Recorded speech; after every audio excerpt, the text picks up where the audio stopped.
everyone, welcome to this new episode of Carolyn Talks. I'm your host, film critic and journalist Carolyn Hines, and this is the podcast / YouTube channel where I speak to film creatives from around the world about their work, the industry, and what inspires them. And today I'm joined by director and writer Anastasia Tsang to talk about her feature film, A Light Never Goes Out, which I think is a beautiful film talks about nostalgia, about memory, and I think also about honoring not only the people in our lives, but our cultures and the things that define our cultures and communities and homes.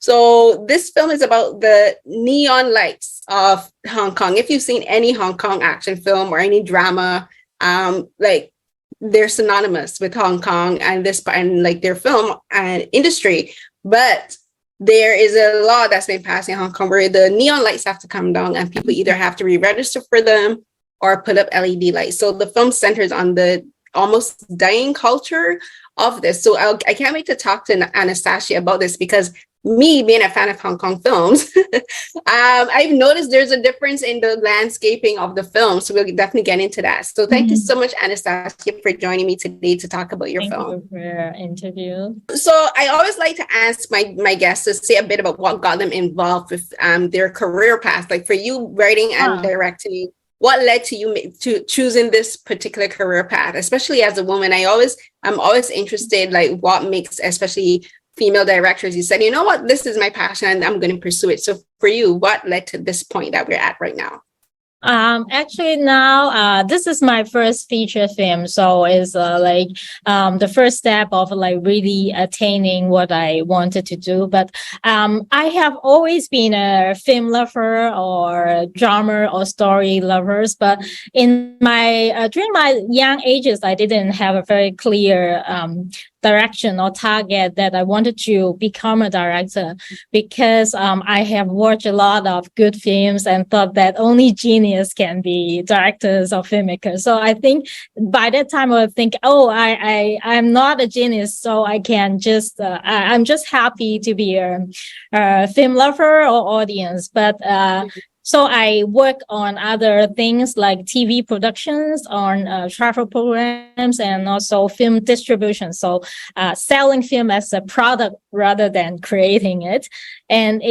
But I think there's the passion for films, or there is a call for me when I had the chance to direct my first short films, which is a film about transgender, a love story of a transgender person. And that short film did change my mind, and because that made me feel that it is really what I wanted to do.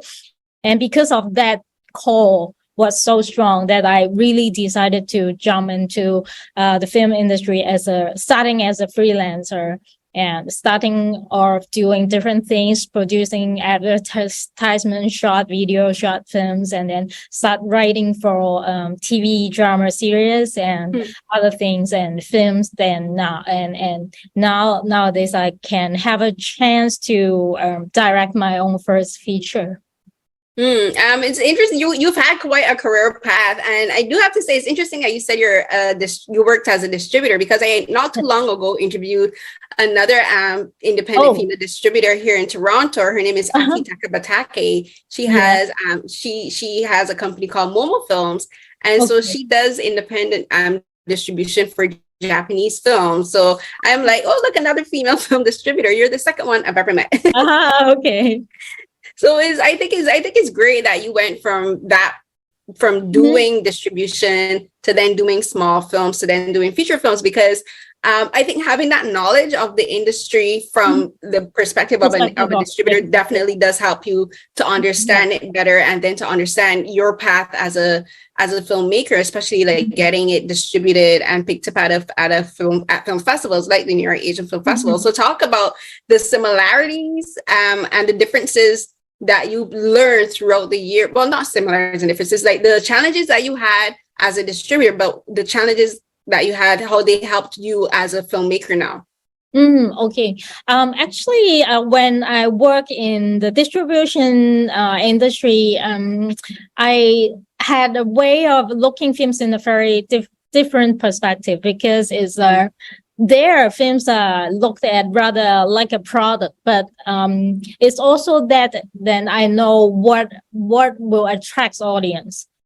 in when I work in the distribution. And also at that time, I had chance to read a lot of scripts. I think that's also and made a lot of analysis of scripts for the distribution company, and analysis if the film suits the markets or not, and what's the major attractions of the film. So that kind of trainings gave me the knowledge of what audience or what distributors look for in a film when it is looked at as a product, so to speak. But also I read a lot of good scripts and accumulate the knowledge of analyzing a good script, and gradually I started learning to write scripts myself. So that's an important experience for me too.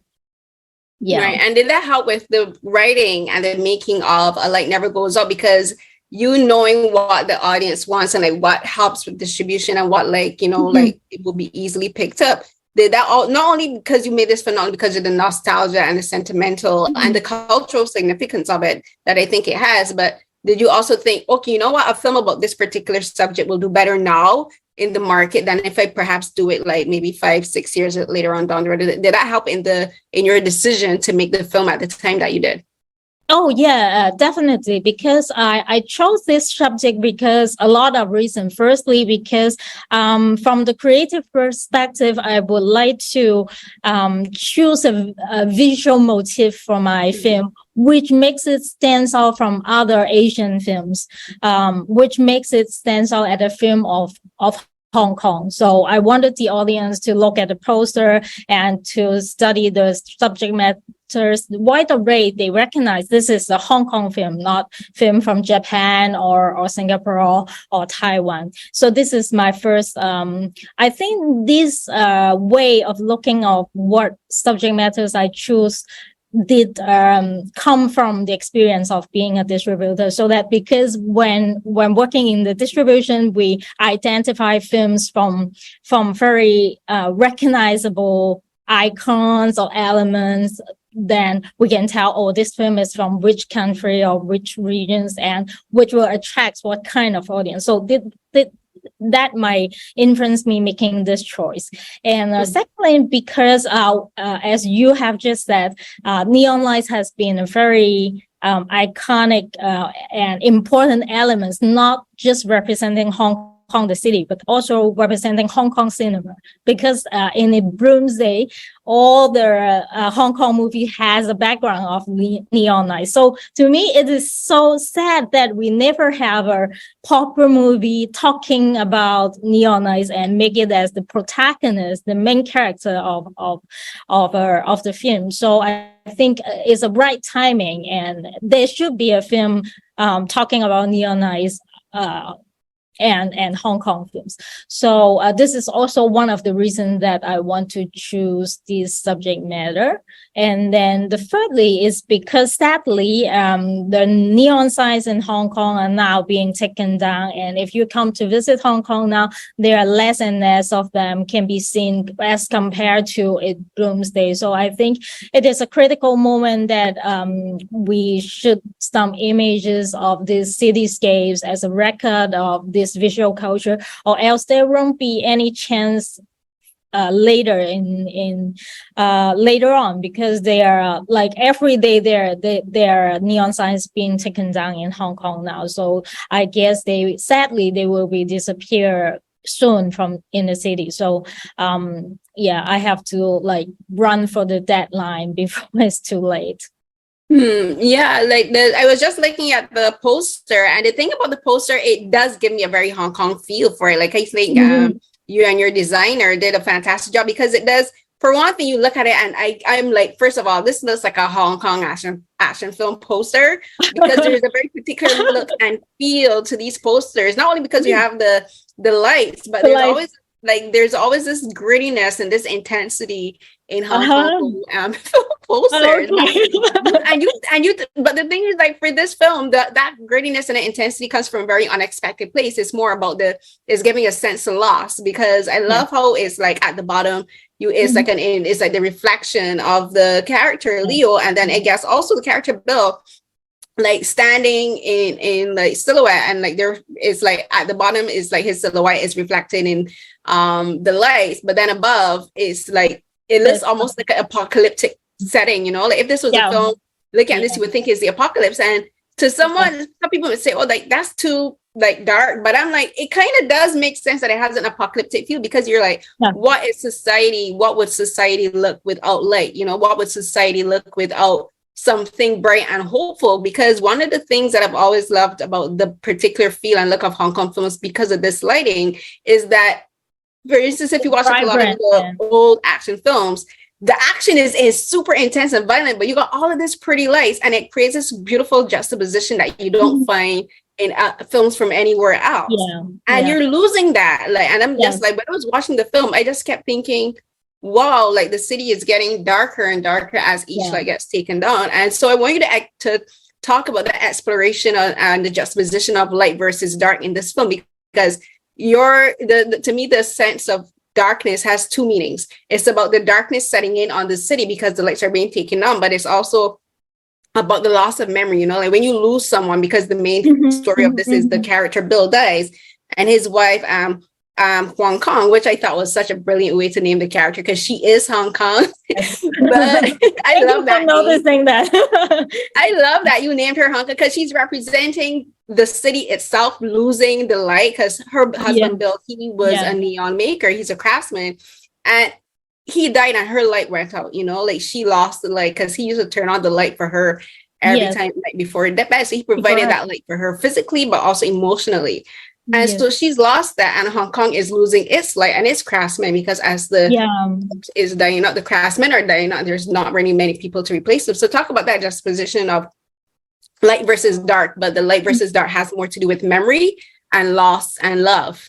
Thank you for summarizing the major messages and my intentions for making this film. Yes, actually, the film actually wants to talk about loss as a major message and theme, because on a personal level, the lady Mei Hung or Heung Kong, she's losing her husband and she's in grief. So for her personal level, she lost the love of her life. But at the same time, it's juxtaposed with the situation with the city, the Hong Kong city itself, which lose the vibrant lights that it is very proud of before. So on these two levels, I want to make a linkage between how we should deal with loss when we lost something very precious, no matter it's on a personal level or on a wider scale of the loss of a city. How should we deal with that emotions of void and the emotion of darkness? And it's like how we can once again light up the light and navigate this dark tunnel. So the story is mainly built around this journey of searching and facing, and how to face loss in a larger sense. So I think through for the main character Heung Kong, she actually searched for the light and want to remake a light that was demolished and made by his husband. And through the journey, she is trying to light a light for her own emotions, for her own loss, so that she still have her power or still have an energy or hopes to carry on, even though she lost her husband. It's like transforming the memories or the lost memories or the lost love into something new with the participation of the protege of her husband. So it's over a journey of going out from the darkness. Yeah. It's to me, when I was watching the film, I just kept thinking about how for all of us, whenever it's whether either you lose someone that's close to you or a friend or even a job or a dream, for instance, you aspire to do something you were never able to accomplish it. Like with Bill, he had this thing that he had wanted to make. It kind of made me think about how when we have people always talk about the 5 stages of grief and all of this, but the thing is like when you have lost some, yes, you process the emotions mentally, and you know, like you do all of that in your head and in your heart, but sometimes you need a tangible reference for that memory. You need to have something to hold on to make sure that you don't lose it, you know, because like our memory fades over time. Like, no matter how hard we try, our memory fades, and like sometimes when the sun is the only thing we can remember about someone is like a smile, you know, remember like how someone smelled. Like I still remember how my grandmother smelled and how she sounded, but sometimes picturing her face is like hard, you know, but I can still get that intense smile. Like for her, it's the signs, you know, she has these very tangible and these very visible signs representing her husband and their relationship, the journey they had all of these years, and each of these things symbolize a certain point in their relationship, and she's trying so hard to hold on to that. And I think it's kind of like amazing that you have the character of Leo, let me get the name, played by Henick Chou. He was fantastic. I think his chemistry with Sylvia was so good, because he's like this lost little boy, you know, and he's kind of symbolizing, not that he's replacing her daughter, but he's I think a representation of Bill when Bill was younger, because she met Bill when he was already a craftsman, you know, but Leo's now learning, and so she's getting to see a bit of Bill before she ever met him. So like Leo to me kind of represents who Bill was before she met him. Yeah, exactly. And also just that you said about tangible things for like as a symbol that we can hold on to our memories. And also this film is talking about, I think, successions, like transformation would be one of my not answers, but kind of a direction that we can try to, when facing what we lost, is that we can what elements or what important things that we can dig out from the past, that we can still hold on to it and we can transform it into something new. Even though the old ones would be lost, the old person would be lost, the old craft of neon would be lost, and it won't be the same anymore. But is that the end of everything, or we can dig out something precious, something, some essence of the craft of the persons that we can still carry part of it in our heart or in our life, so that we can still have the courage or have the force to continue our journey. That's also part of what the story wants to tell. So it's about legacies, but I think it's about legacies not in a typical way, because for a lot of people, especially for men, you know, when they say, I want to have a legacy, I want an heir and all of this, because it's more about the ego, you know, fulfilling the ego. And like, I want a part of me to last, but I didn't see that as a symbol of that. I think of it in terms of legacy as in like, they don't want this art form to be lost, this part of their culture and their history to be lost, but also this aspect of who they were as a couple. Like, you know, like they like light, the literal light meant so much to them as a couple. And like I always think there's this thing where like Bill always made a wish, and he and Hung, she didn't really believe in wishes, but she just kind of like humored him. Him having this wish gave her a purpose. You know, because for like a lot of spouses, like when they lose their spouse and their partner, they're kind of like in limbo. They don't know what to do, you know, like, and like, they don't know how do I go on. And so like, I think for Bill, his wish was that her light never go out, you know, that her light never dimmed. And Leo was like the spark to relight her, you know, like to add in this thing. So I think that's the legacy that this film is about. It's the same thing like with Hong Kong, you know, like you need like, I think for like cities and like, you know, we always talk about like cultural programs, and a lot of things about cultural programs is to inspire the youth, you know, to see a future and a benefit for themselves. And like thinking about like the Hong Kong government, they're not thinking with regards to like the cultural significance of these like, you know, they're just thinking about democratic stuff. But for like the regular people, like they're like, this is a part of who we are, this is a part of art.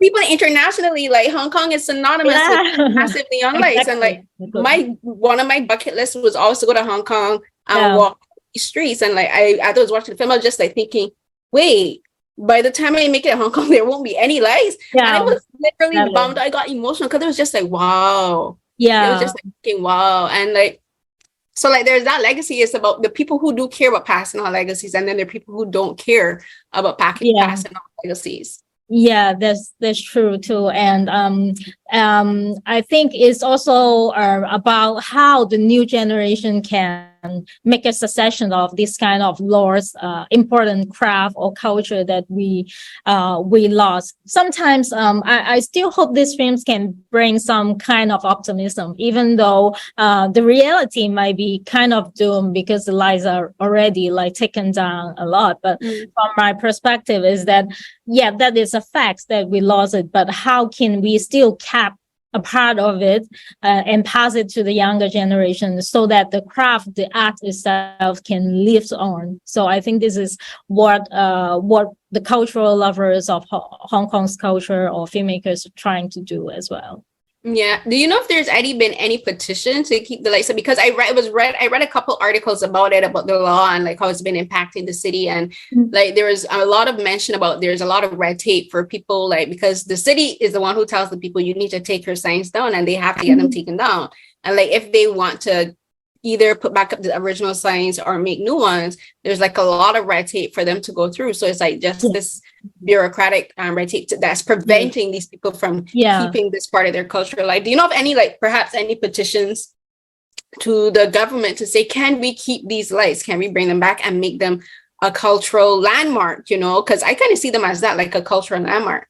Yeah, there are a few organizations run by only citizens, but not official government departments, trying to use their ways to preserve the neon light culture. For example, there are organizations who collect all the demolish the signs and gather them so that one day can be shown in art exhibition. For example, it's just like the neon museum in Las Vegas, kind of, but it's run by only a personal level or only by citizens rather than the government. But I think on the political level or policies level, it's difficult to convince the government to change the regulations. But I also still see some positive trends that when the film A Light Never Goes Out went out, and related, there are a lot of cultural articles or talks about it, and then it kind of generates a trend that people start to care about this culture. And then, for example, there are some old signs of some old shops which were taken down, and there were citizens going there to farewell them and take photos of them. And this action made the shop owner realize that their signs are loved by the Hong Kong citizens. So they decided to spend extra money and go through extra procedures to rebuild a new neon sign, which is much smaller than before, which is because of the regulations to require them to be smaller. But still, I see that as very positive trend that still the signs are being rebuilt. At least we can keep part of it, even though it's not as big, as glamorous as before. So these are the latest trend that I saw, which has a positive meaning on the culture. Yeah, and there are also young artists like the Leo in the film. There are young artists who is now learning the craft, trying to create new art piece using neons. Although they might not be the same form as before, not a large size on the street, but they transform them into smaller art pieces to be shown in exhibition or to be a part of interior designs. I see this way also ways of transforming the old beauty of the neon signs and let it live in another form.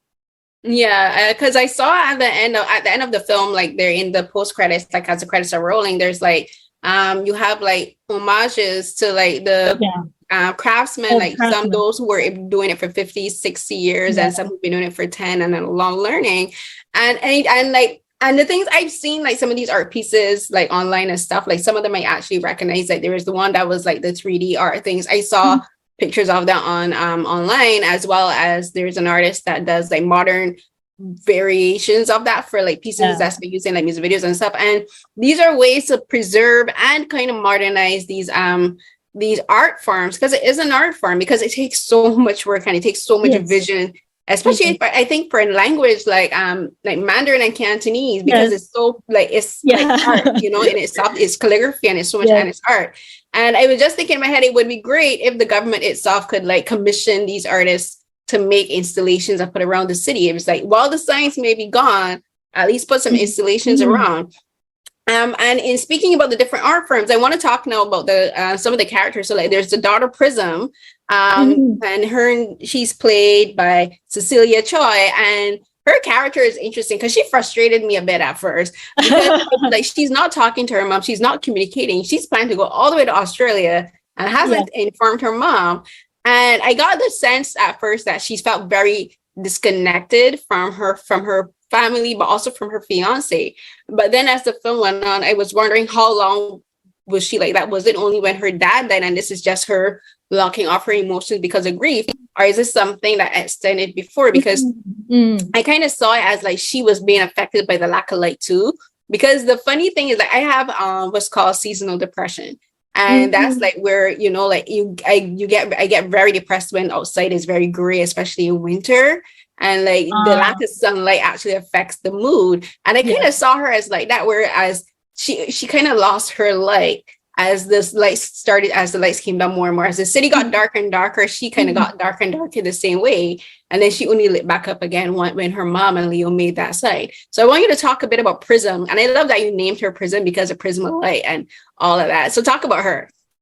Prism is a character like almost like an antagonist as opposed to her mother, Heung. And actually, I want to, through these two characters, I wanted to depict different versions of undergoing grief.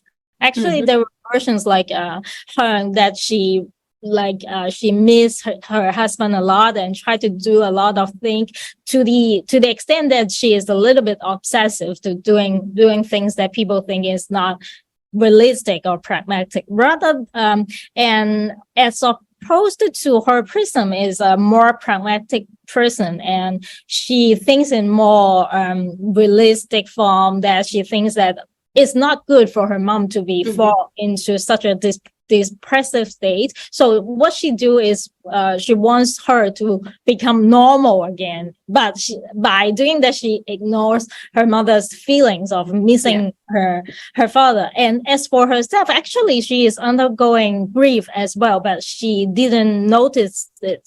It's like there is a form of grief that when people miss the person the loved one they lost, they will fall into a more numbing status, so that they didn't actually feel the pain, or it is because of the pain is so strong inside their psychological state automatically tries to protect them by making them being very distant and remote from the feeling. So that's the state she was in. And then gradually through like convincing her mother not to continuing running the neon workshop of her father, but being keep influencing by her mother and also Leo's, she gradually picked up something she suppressed it very long ago, and finally she find some ways to release that kind of grief. So I wanted to talk through that two characters, that grief is not there's not only one way of grief.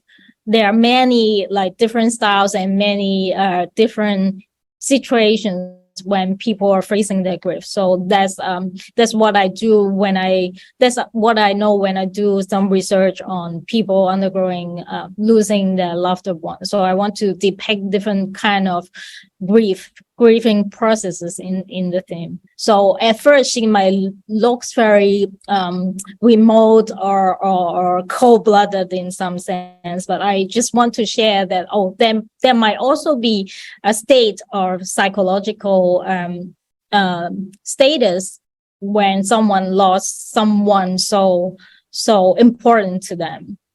Yeah, and I talked about how I kind of saw her as kind of like also representative of like the city becoming darker and gray. So I wanted, and you say it's also about her mental state because of her grief and not processing it. So the interesting thing about her is I was paying attention to her wardrobe. So like when we first like know her, she's wearing like a lot of gray, a lot of white, a lot of neutral. Yeah. So she kind of like, she works in an office building, and she's an architect, and she's kind of inspired by her dad's work, but she doesn't really realize it because like he has to do a little bit of architecture for his work. And she becomes an architect, but she could kind of almost blend into the background of these offices, you know. She could blend in because she's dressed like the furniture, and I love that your costume designer dressed her that way. But then at the end, just like the city, this part of the city gets relit because of the signs that Bill made. Her costume actually becomes brighter too. Like she starts to wear more colors, and she's incorporating colors. So I want you to talk about working with your costume designer for this film, because I think color plays a very important part in what the characters wear. So talk about that technical aspect of the film. Oh, actually, you have made a very just like notice of what we designed for the clothing is that Prism is a character that she is more. I think not only her, but also the whole film, I wanted the color tone to be at first a very gray tone, especially when we depict the current time. So all the characters and the background and the home shot and depicted in a grayish color, more washed out color, which reflects the reality of the city itself, which is losing its light, as opposed to during the old times, the costume and everything are much more colorful because in our memories, they are full of neon lights. And I also did some different color grading for that period. I asked my color graders to do a specific effect on the colors, which resembles the Technicolor tone, which is pinkish, and so that it will generate a nostalgic tone of that period. And I think this also, it is related to the city, to the period, but also to the psychological state of each characters. So when at the first half of the film, they are in a very doomed psychological state themselves by losing like Heung losing her husband, Prism losing his father, and also Leo losing his master, and he doesn't have a direction for his life. So everybody is in a more gray and washed out tone. And as the films go on, during the journey of the surge of lights, then the color starts to come back on the costume, but also on the background and the color grading itself. So yeah, it's from dark to colorful and light. Yeah, the color, I love looking at costuming in films because I learned so much about the characters and the colors they wear, and like kind of like what you, like the filmmaker, is thinking about the characters themselves and the story they're telling. And another thing that's tied into the color and the story that's being told is I talked about Leo bringing light back into Heung's life. But the thing about Leo, he kind of broke my heart because I think he's also not only a representation of like Bill's legacy and like a way for Heung to reconnect with her memory of Bill and like to have to see a future for herself, but he's also a representation of a lot of the young and like young people who are living in there's so many people in Hong Kong living below the poverty line because the cost of living is going up, and like there's limited space. Because I was just ironically enough, or coincidentally enough, I had been watching a documentary about this on YouTube like a couple of days before I watched the film, and it was talking about the subdivided flats in Hong Kong. And like Leo's a representation like of that, he has more space and freedom living in the workshop than if he had to live in a subdivided flat. And these flats are more expensive You know, they Yeah. cost so much money, but it's like people they don't even have room to stretch out. And he's a representation of the struggles of so many young people, because people look at young people, say, oh, they have the whole world in front of them. You know, they're young, they're agile, they're healthy. And it's like, no, they're struggling. These young people are struggling mentally. Yeah. They're struggling with depression. They're struggling with poverty. They're struggling with finding work, you know, and Yeah. when they do get work, the money they're making isn't enough to sustain them, you know. So there's like all of this. So talk about Leo, because I think it's so important that you showed this part of him, and like the revelation about what was going on with him. Like, it broke my heart, because when I realized what he was doing, I was like, oh no, Leo. But you know, it's like young people are expected to keep it this facade, you know, of always being positive and all of this, or you know, like you really don't know what people are going through. So talk about Leo, because I think he's so important as a character. I think to me he's probably the most I think he's the centerpiece for the entire film, because he brings all of these characters together. But even as he's bringing everyone together, he still has so much that he needs to deal with. Yeah, actually, I wrote the character of Leo based on many realities of the young people in Hong Kong, who is also in a status of loss, because they feel confused, they feel lost, they didn't know what is the future and what should they do. They don't have a clear path about what they should achieve, because life is not easy, and also I mean, in Hong Kong now, the future is unclear. Is for especially for youngsters. Oh, what should I do after graduation?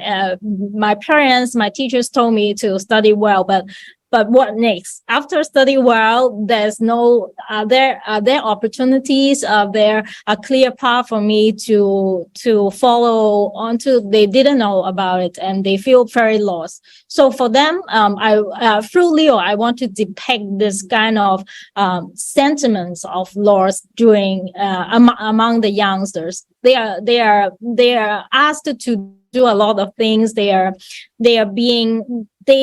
inherit a lot of expectations from the parents or from the teachers, but they themselves, they cannot get any guidance or answers from them. So they are in a state of loss. And one point about Leo is that a little point is that he is a character who is never graduate, which means he never undergo a proper graduation ceremony. And this is based on also a real story that in Hong Kong, actually, the young people who was born in 1997, they have never undergone any graduation ceremony due to like SARS and other disease at each period of their school life. So it might be just a very little tiny details, but for me, if I thought if I were in their shoes, I would feel that I have a very incomplete life, that because not going through a graduation means that what I have done was not recognized at all from start to the end. So there is a strong feeling of loss or confusion in this character, that he feels that he never accomplished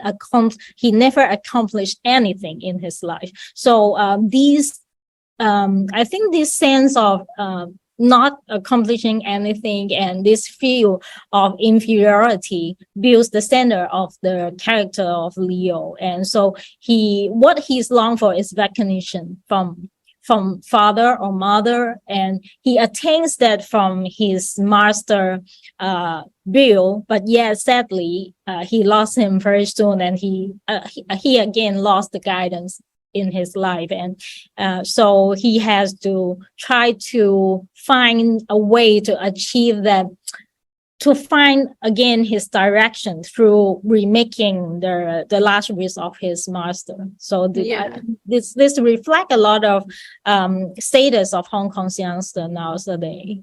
Yeah, he kind of, like, as you were talking, because it kind of made me think of how he and Prism are kind of similar in a way, but is in a very interesting way, because he's younger than Prism and he's going through all of this, but he's going through so much and so much people don't know, but he has to kind of like keep inspiring himself and also inspire her, because like he was in such a devastating place when he met her, but he immediately realizes, I need to like make this woman think that everything is okay, you know, like he immediately puts on a smile and says, I'm gonna inspire her and like in turn inspire myself. But he has nothing, you know, he has no job, he doesn't have any money. But the interesting thing between him and Prism is that Prism has all of this. She's learned from Bill. She was there when she was there as a child watching Bill work, you know.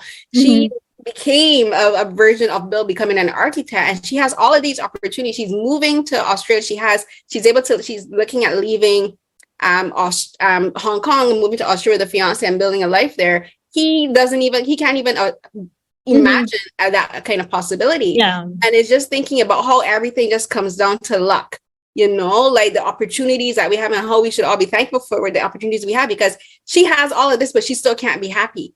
You know, she's still not happy at the opportunity she has, because like there's a scene where she talks about how her mom was basically complaining about being dizzy when she was graduating and when she was moving away. And then she was complaining, I'm like, your mom is obviously going to have a conniption because you're moving to a whole different country. When I immigrated to Canada, my mom was just, I was in a mess and my mom was in a mess, but like, that's a natural thing. And she was kind of perturbed by that. I'm like, her child is moving away. Like what parent wouldn't be like kind of like distressed about that? But then it's kind of juxtaposed with Leo not having those opportunities. You know, he wishes he had a mother who could have been there when he graduated. He wished he had an opportunity to go away to study, or even just to study and continue his studies in Hong Kong, you know, like, so kind of like interesting where like you have these people with privilege don't even recognize the privilege that they have, but they still complain about the small things that other people wishes that they like. He wishes that he had that kind of situation, but she's just like perturbed by it. I want to put into this film different status of different generations in the society. So it's like Leo reflects a certain generation, and Prism is another slightly elder than her, and then Heung is another elder generation. And as for Prism, I think you just talk about she has all those privilege, but I thought she herself, actually, she had that kind of questions in herself, but she chose to not face them before, because I think the origin of how she becomes a very pragmatic person was that from a memory in the past that she witnesses how the downfall of the neon industry affects on her family's economy, which makes her didn't have enough money to complete her degree in university. So that makes her realize that although she has the love for the art of her father, but she also realized that if continuing doing this, she might also put the family in danger. So she decides to use a more as compared to her father, who is more idealistic in keeping the art form, even though it means that he has to lose a lot of money or not able to maintain the economy of his family. She chose to be the one who is more pragmatic. And so instead of doing learning art, she chose to be an architect, which in her is part of it, but chose another career that makes much more money than making neon noise. So I think that's kind of interesting to building the different aspects and nuances among these characters. Great. We have to wrap it up, but thank you so much for speaking with me, Anastasia. Like, congrats on making such a fantastic film for your first feature film, and I can't wait to see what else you do, and maybe perhaps do an action film before all the lights are out. Thank you so much. Thank you for interviews and the discussion. So everyone, that was another episode of Carolyn Talks, and today I was joined by writer and director Anastasia Tsang to talk about her film A Light Never Goes Out, depicting the dramatic story of a neon light artisan and his passing, and how that had an effect on his wife and his young apprentice and family. And while this film is very much about the character of Bill and Heung Kong, I just love that the character is named that, and Leo and Prism, I think it's so important that Anastasia made this film, because it serves to me as a sort of cultural touchstone and time capsule, because it's talking about the removal of these neon lights in Hong Kong that are synonymous with the country. Like when you think of Hong Kong cinema, you think of neon lights, you know? And it's sad to see that the government is not considering the cultural significance of these neon lights and how much they play a part in the identity of the city. Of course, I am not from Hong Kong. I've never been to Hong Kong, but I have always dreamed of going to Hong Kong, not only for the food and the sights, but also to see the lights, because I'm such a fan of Hong Kong films and the actions especially. Like it was, there's a scene in the fourth Ip Man film, the one with Max Zhang and Michelle Yeoh, where like there's this fantastic fight sequence taking place in a city street, and like the lights are there, the neon lights are there, and they play such a big part in how the fight scene is choreographed, because the characters are moving through the scaffolding and around the signs, and it plays such an important part in the cinematography of the film, because the lighting is used to as an effect for a lot of the sequences, and that happens in so many films. Like, and those neon lights also play a big part in films like 20, oh my gosh, why am I drawing a blank? But you know, like Blade Runner, the Blade Runner films, like those neon lights are a significant part of the features of those films, and like sequences were filmed in Hong Kong because of that. And it's so sad to think that in a few years that all of them might be gone, and that is really sad. But thank you so much to Anastasia for taking the time to talk to me, and to all the artisans that are still holding out and still still training up and coming artisans in this craft, because I think it's something I think it's beautiful. Like Chinese and Hong Kong, and even like Taiwanese, and like all of these languages that are so artistic in their function being put into lights is so beautiful. Like they're complex languages, and like, to see how these artisans take the time to like bend and mold and color the signs into their language is beautiful. But you can find this interview, of course, on my YouTube channel. That's youtube.com/@Carolyn_Hines. Find the links on my R3 page. That's authorry.com/Carolyn Hines. On my Instagram and Twitter accounts, that's @CarrieCNH12. That's CarrieCNH12. I post links on all of my work on those platforms, and I'm gonna keep this short. So like as I mentioned, my YouTube, my R3, my social media, what else? I think that's it. But this is for the New York Asian Film Festival, which was at the end of July, the beginning of August, and then coming up in September is Toronto International Film Festival. I'll be covering that as usual. I'm also hoping to get some paid work, because a girl is broke and I don't make any money from my podcast and my YouTube channel. I do this strictly because I love it, and it's been so hard getting more paid commission work recently. Pitches aren't being accepted. I think I might have to do a special podcast episode to talk about the state of film criticism today, and how hard it is for people like me who are freelancers.